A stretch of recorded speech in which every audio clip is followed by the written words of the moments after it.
तुम्हारे साथ हैं, सुनेत्रा वहिनी आगे बढ़ो, हम तुम्हारे साथ हैं।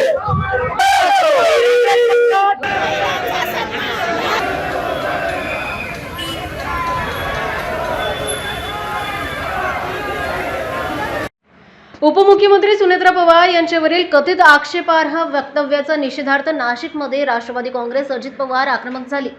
काँग्रेस प्रदेशाध्यक्ष हर्षवर्धन सपकाळ यांनी जाहीर माफी मागावी या मागणीसाठी राष्ट्रवादीच्या कार्यकर्त्यांनी जिल्हाधिकारी कार्यालयापासून काँग्रेस कमिटी कार्यालयापर्यंत जोरदार मोर्चा काढत घोषणाबाजी केली।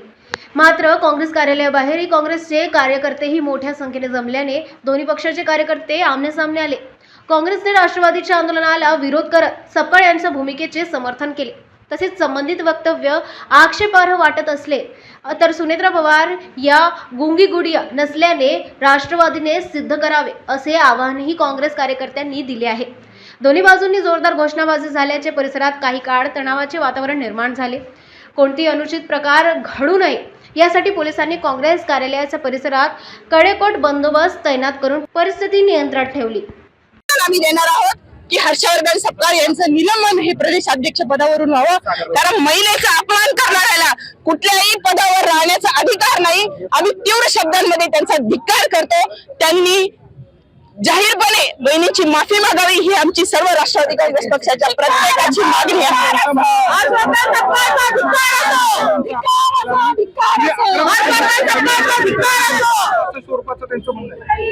ज्या महिलेचा पती जाऊन 6 महिने झालेले आहे, कपाळाचं कुंकू, महाराष्ट्राचा एवढा मोठा नेता आज महाराष्ट्राने गमावलेला आहे। त्यांनी स्वतः वैयक्तिकरित्या पती गमावलेला आहे। त्या महिलेकडे बोलण्यापासून आपण अपेक्षा काय करतात? आक्रमकपणे अजून वेळ येईल ना, त्या जेव्हा तलवार हातात दुर्गेसारखी घेतील ना, तेव्हा हे काँग्रेसवाले एकही त्यांच्यासमोर टिकणार नाही याची आम्हाला पूर्ण खात्री आहे।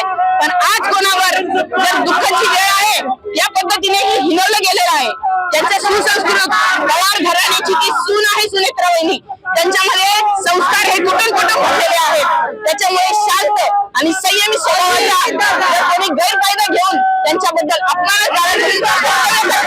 आम्ही तीव्र शब्दांमध्ये त्याचा निषेध व्यक्त करतो। पोलिसांनी पण परवानगी द्यायला नव्हती पाहिजे, असं एक दुसऱ्याच्या घरावर दुसऱ्याच्या कार्यालयावर जाण्याची परवानगी पोलिसांनी दिली याचा सुद्धा आम्ही निषेध करतो।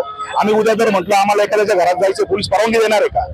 ही जी चाललेली आहे ना सत्तेची माग आणि चुकीच्या पद्धतीने कारभार हा थांबवला गेला पाहिजे। आमच्या नेत्यांनी कुठेच त्यांच्या नेत्याचा अवमान केलेला नाहीये। आमच्या नेत्यांनी एवढं सांगितलं की त्यांच्यामध्ये दुर्गेचं रूप आलं पाहिजे, त्यांनी जनतेची सेवा केली पाहिजे। त्यांच्याच नेत्यांनी त्यांना मीटिंग मध्ये बोलू दिलं नाही म्हणून केलेलं ते एक विधान होतं किंवा तुम्ही गप्प बसण्यापेक्षा तुम्ही तुमच्या अंगामध्ये दुर्गा आणा आणि तुम्ही जनतेची सेवा करा। महिला याच्यात दिलेलं निवडणुकांमध्ये दिलं, स्थानिक स्वराज्य संस्थांमध्ये सुद्धा काँग्रेस पक्षाने 50% आरक्षण हे लागू केलेलं आहे। महिलांना खऱ्या अर्थाने सन्मान जर कोणी दिला असेल तर तो काँग्रेस पक्षाने दिलेला आहे, वारंवार देत आलेला आहे। आमच्या कमिटीमध्ये सुद्धा महिलांचं प्रमाण हे मोठ्या प्रमाणावर असतं। त्याच्यामुळे हे चुकीचे आरोप आहेत, हे गुंड मावाली लोक धरून आणलेले आहेत, हे पोलिसांच्या संरक्षणामध्ये इथपर्यंत आलेले आहेत आणि या सगळे प्रकार केलेले आहेत। पोलीस अधिकाऱ्यांनी सुद्धा यांना परवानगी कोणत्या नियमाखाली दिले ह्या सगळ्या गोष्टी पोलिसांना माहित असताना सुद्धा त्यांनी हे वर्तणूक केलेले आहे, चुकीचं आहे। वारंवार नाशिक शहरातील पोलीस प्रशासन काँग्रेस कमिटीवर मोर्चा आल्यानंतर कोणी काढायचा अर्ज दिला, एका मिनिटात ते लगेच त्याला परवानगी देतात। याला स्थानिक पोलीस प्रशासन सुद्धा तितकंच जबाबदार आहे जितकं यांचं बेजबाबदार नेतृत्व आहे।